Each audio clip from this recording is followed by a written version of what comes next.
Sure, we want to feel better with how the Sacramento Kings ended their loss to the Golden State Warriors on Sunday night, but the Kings nor their fans should feel good at all about giving up 89 points in the first half. Kings lose to the Warriors only by 5 points, but it was a whole lot worse than that. Some positives, though, to talk about as well. Let's get into it on the Locked On Kings podcast.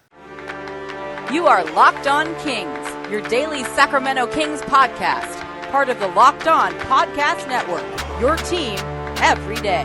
And now, ladies and gentlemen, it is that time. Time for another episode of Locked On Kings. Hello and welcome into Locked On Kings, your podcast hub for Sacramento Kings coverage all regular season and all off season. My name is Matt George. I have the privilege of being your host here. I'm a Sacramento sports reporter and producer for ABC 10. For you YouTube watchers, I'm actually on our ABC 10 set getting ready for Toyota Sports Extra, which is our Sunday night show. But I had to turn the camera on, had to record this episode of Locked On Kings, this post-game edition of Locked On Kings. The Kings 0-3 to start the season after their loss to the Golden State Warriors. And you look at this final score, you look at the box score, you see 130 to 125, and you think, okay, it was a high-scoring game. You expect that from the Golden State Warriors. The Kings lost to the defending champions. Oh, well, it was kind of expected. But nobody, and I mean nobody, regardless of their defending championship status, regardless of if they have the greatest shooter of all time in Steph Curry, nobody should expect or be okay with the Sacramento Kings giving up 89 points in the first half of this game. Now, the fact that the Kings held the Warriors to only 130, it's crazy I'm saying only 130, after that 89-point first half, I guess you can look at that as a really twisted positive if you're really searching. And to be honest, you don't have to search that hard. There were some big positives in this game, De'Aaron Fox and Keegan Murray chief amongst them, and we'll get into those. But I cannot, with any kind of conscience, start this podcast and feel good or feel positive about how this game ended overall based off of what happened in that first half, based off of what happened the majority of this game.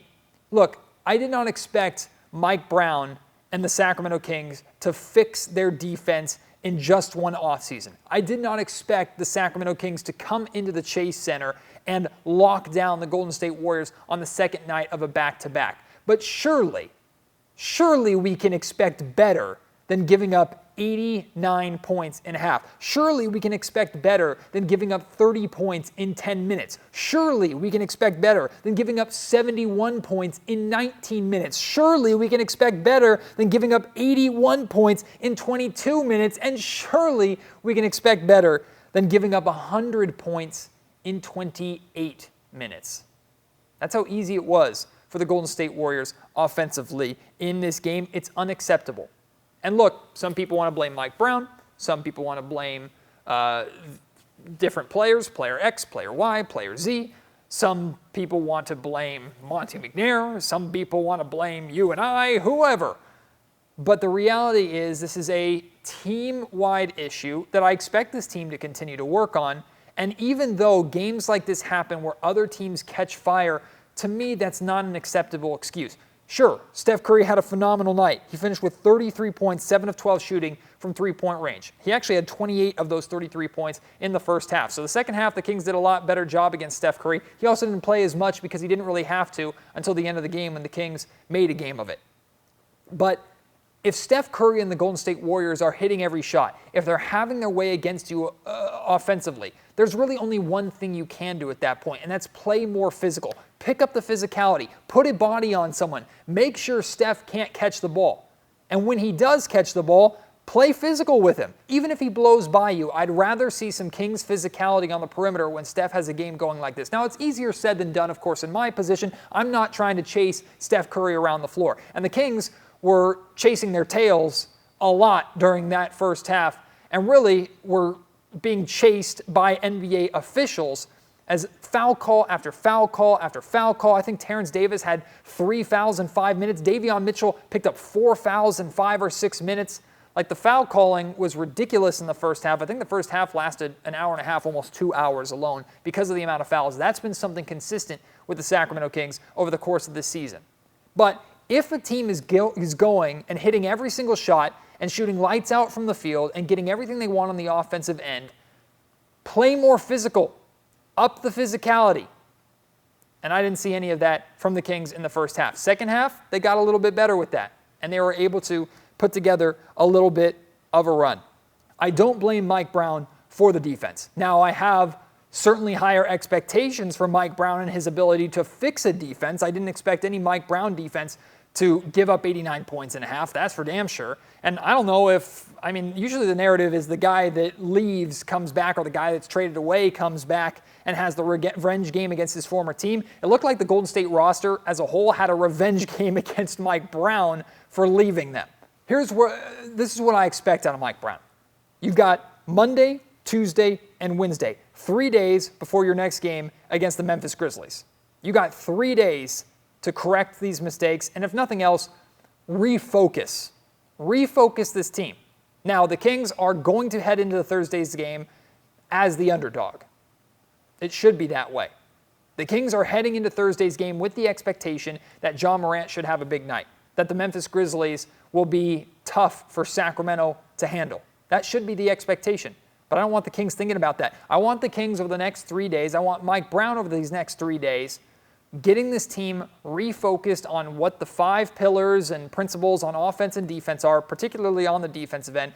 Get this team to buy in and make the adjustments over 3 days that we've seen him make at times during the game that have led to short spurts of positivity. And we're going to get into some of those a little bit, particularly with De'Aaron Fox. Look, De'Aaron Fox, if he played anywhere but Sacramento, we'd be hearing nothing but good things about De'Aaron. It would almost be annoying at this point because De'Aaron has had 3 excellent games to start the season. Just excellent. I've said after game 1, I said after game 2, De'Aaron is doing almost everything that I asked for out of him to start the season. And he continued that. Now, he didn't break 30 like he did in the first 2 games, finishes with 26 points, 11 of 20 from the field, 10 assists, 5 rebounds, and a steal. The Sacramento Kings need to do De'Aaron Fox a favor and start winning some freaking games because unfortunately nobody is really paying attention to or giving De'Aaron the credit that he deserves around the league outside of Sacramento. In Sacramento, we see what he's doing. We appreciate what he's doing.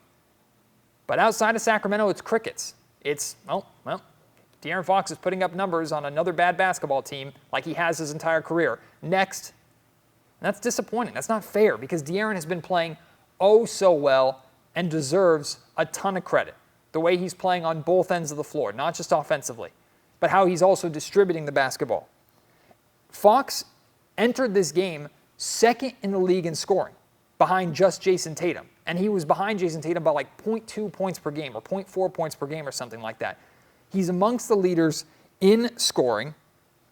He's shooting over 50% from the field, shooting just under 50% from three-point range after this game, averaging 7 assists a game, so he's not just scoring and doing it all himself, he's distributing.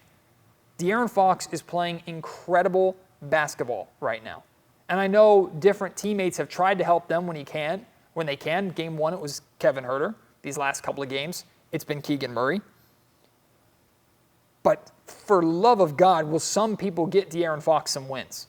And I know there are some of you listening and some who I interacted with on social media, online, after this game going, yeah, but De'Aaron Fox is the leader. He's putting up all these great points. He's playing great, but the Kings aren't winning. That's on him. Look, De'Aaron doesn't get a pass for the Kings being 0-3 by any means. But if you think that De'Aaron Fox hasn't done enough for for the Kings to win at least one game, I don't really know what to tell you. Now, if you want to be critical of how Game 1 ended and De'Aaron Fox, even though he scored 33 points, scoring 0 points in the final few minutes, okay, I hear that. I hear that criticism. De'Aaron has not been perfect by any means.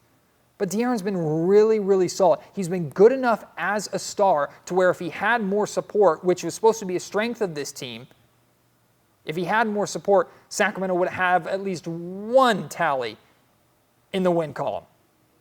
Some people believe the Kings could be 2-0 or could have been 2-0. I'm certainly not going to say 3-0 based off of how this Golden State Warriors game went, even if it ended with a 5-point Kings loss and they had a chance there late. I'm not going to say at all that Sacramento had a chance the entire time and should have won this game. They had no business being in this game after that first half. But De'Aaron has been really, really good. And I don't want to lose sight of that. I don't want fans to lose sight of that because he's doing enough to certainly be more than 0-3 on the season thus far. I want to talk about the play of Keegan Murray in just his second game. He should be starting. I want to talk about the combination of De'Aaron Fox and Keegan Murray. Going to get to that after I tell you about a great sponsor here of the Locked On Kings podcast. I'm talking about Prize Picks. It is the absolute #1 way to play daily fantasy sports, especially daily fantasy NBA basketball. Instead of having to manage your lineups and worry about drafts and maybe you're in a dynasty league and the carryover year after year after year and adjustments and playing teams that might have a player play more than your best player on any given week. Instead of worrying about all of that, Prize Picks makes it incredibly simple and way more fun for you. Basically, the way it works is you pick a couple of players or a group of players and you take either the over or the under on the established stat of your choice. So for example, I take De'Aaron Fox and the over of him scoring 26 points. If I get that right, plus I get my other 2 or other 3 or however many guesses right, I can win up to 10 times back on the money that I put up. And look, I'm going against the house. I'm going against Prize Picks and the metrics that they set. I'm not going against any other sharks out there who make a living off of beating everybody on daily fantasy sports betting. It's not the situation at Prize Picks. It's way more fun. It's way more accessible, and they have great offers for you, a great deal for you right now. If you are new, you need to sign up. You go to prizepicks.com or you can download the Prize Picks app. First-time users receive a 100% instant deposit match up to $100 with promo code LOCKED ON. You deposit $100, use promo code LOCKED ON, you instantly get $100 matched. You deposit $50, you instantly get $50 matched. Don't forget to enter that promo code LOCKED ON at sign up for an instant deposit match up to $100. Have we seen enough? Can we just put Keegan Murray in the starting lineup? Is 2 games enough of a sample size for you? It might not be. It should be. When Keegan Murray enters the game, the Sacramento Kings become an immediately 10 times better basketball team. It's obvious every time he steps out onto the floor. The Kings were off to a 12-2 deficit. The Warriors off to a 12-2 start. Sacramento in an early hole. KZ Okpala played the first 4 minutes of this game, didn't come back in. Kings got off to a horrendous start. Keegan Murray comes into the game. Kings immediately go on an 8-0 run. Now, that's not all because of Keegan Murray, but he was the change. He was the variance. Now, I also give credit to Mike Brown for taking an early timeout, refocusing the team, making the adjustments, chief of which was subbing Keegan Murray into the game. And it doesn't surprise me that when Keegan is on the floor, good things happen for the Kings. Keegan stayed on the floor for a long stretch. During that time, the Kings were within single digits. Keegan left the game. Once again, the Kings fell behind by double digits. It's not a coincidence. Keegan Murray is 3rd or 4th best player on this Kings team already. He's top 2, top 3 most impactful player so far in these 2 games that he's played as a rookie in his NBA career to this point. Keegan Murray needs to be starting. The Kings need to put their best foot forward to open up games, or they fall behind into early holes that are hard for them to crawl out of. They need to do a better job of setting the tone early. I don't think at any point during the season, 3 games in, not any point have we said, wow, the Kings look their best to open up a game. We haven't seen that. It's because their best hasn't been out there. Keegan Murray is amongst their best. Put him out there in the starting lineup. And it's not that KZ Okpala is doing a tremendous amount of things wrong, although I will say he was a complete non-factor. That's why he only played 4 minutes. The Kings starting and getting obliterated wide out of the gate, if you're starting a defensive-minded guy who doesn't give you much on the offensive end to set the tone defensively, and you fall down 12-2, regardless if it's the defending champs or not, yeah, that guy needs to come out of the game because he's not really doing anything for you at that point. And we're going to talk about other members of the starting lineup, in particular Harrison Barnes, also not doing anything for you despite playing significantly more minutes than KZ Okpala played. Keegan finished with 16 points, 6 of 14 shooting, 4 rebounds, 1 steal, and 1 block. And here is the biggest note. He and De'Aaron Fox, Keegan Murray and De'Aaron Fox are perfect for each other. They play so well off of one another. They fit together like a glove. Because when De'Aaron Fox attacks the basket and you leave Keegan Murray to help, Keegan's going to make you pay for it. He's going to hit that open three more than 50% of the time. And De'Aaron Fox racks up the assists because of it.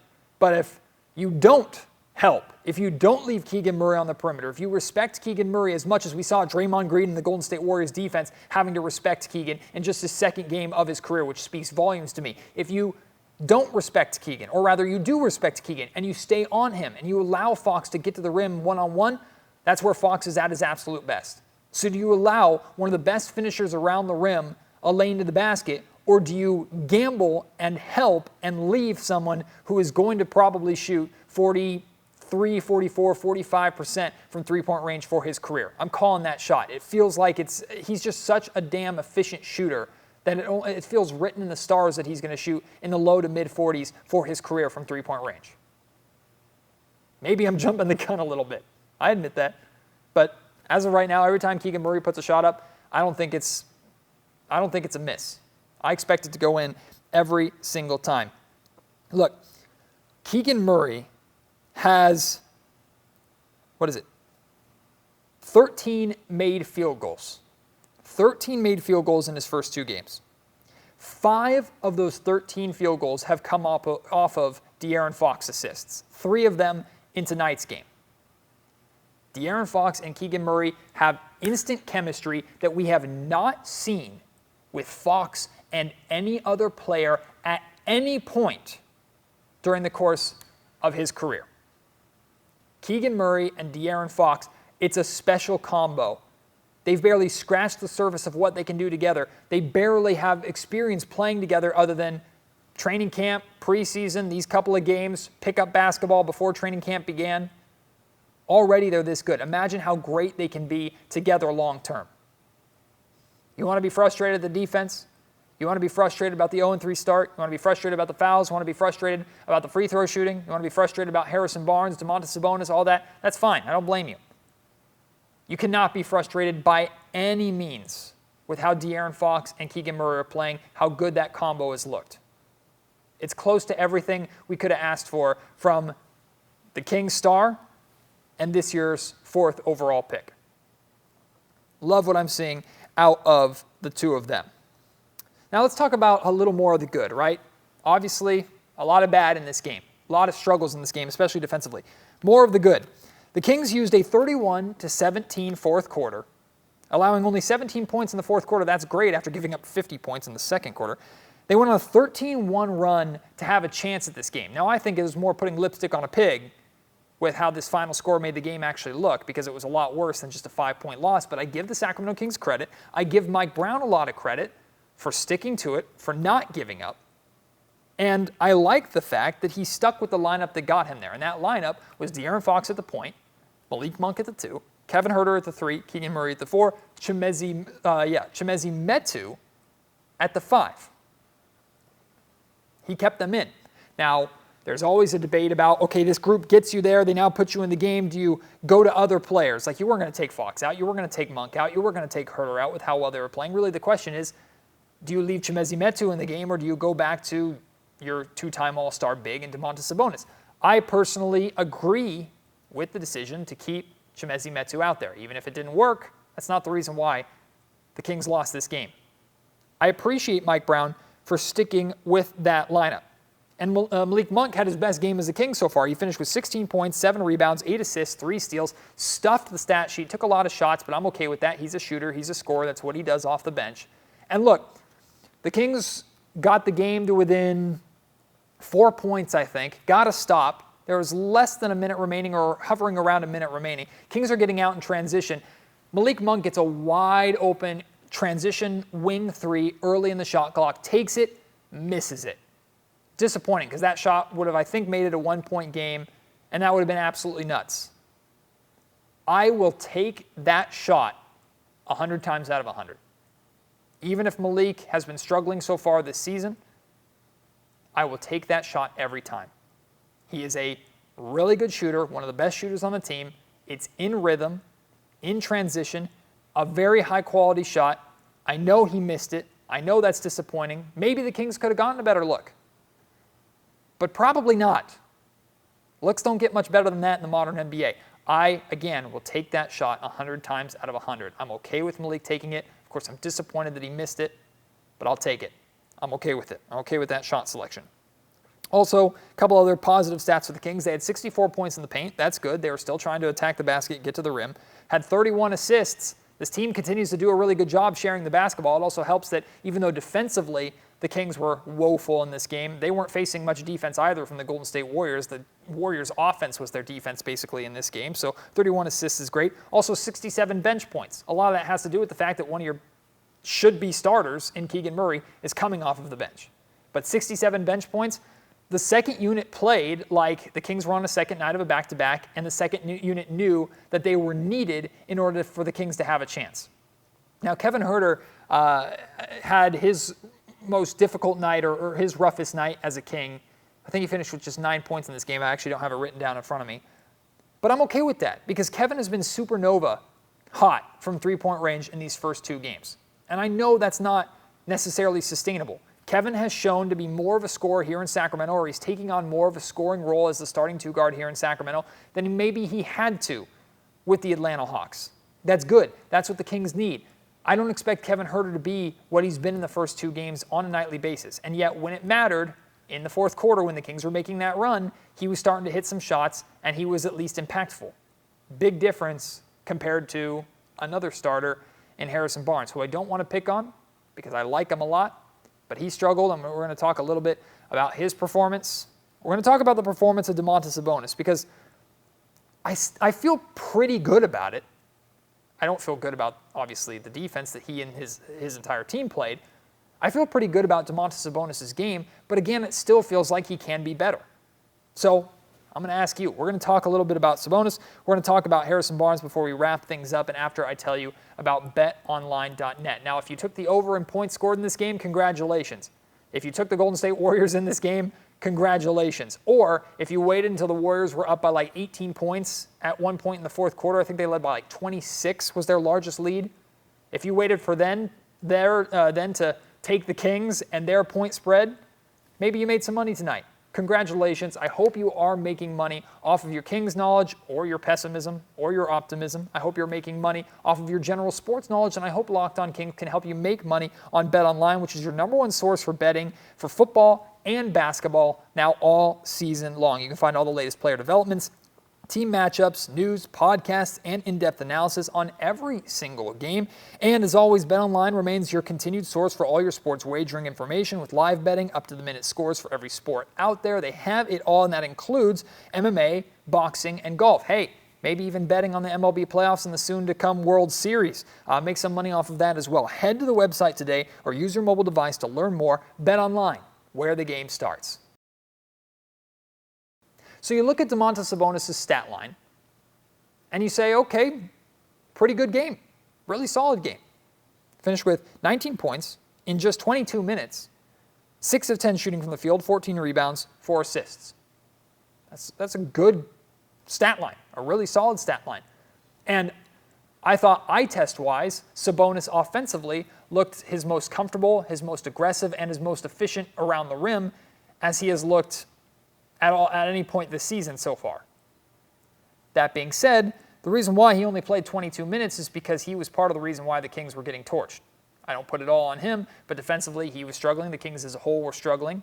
And again, like I said earlier, I agree with the decision to keep Chimezie Metu in the game with how the Kings were rolling late.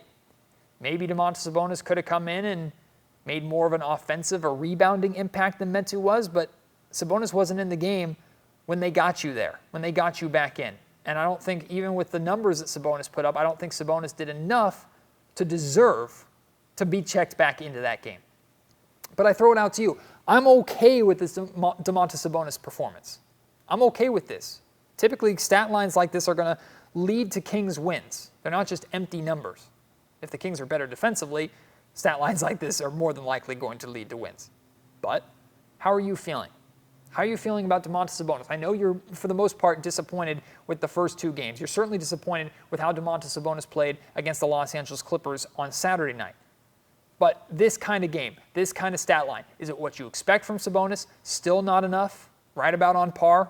Where are you at with that? Let me know at MattGeorgeSack on Twitter. Email me, mattgeorgesports@gmail.com. Or if you're watching on YouTube, leave your thoughts in the YouTube comment section down below. Now, what you don't have to do, but I'm sure you're going to anyway, is you don't have to leave your opinions on Harrison Barnes. Although, if you have opinions on Harrison Barnes, I wouldn't be surprised. Because Harrison, man,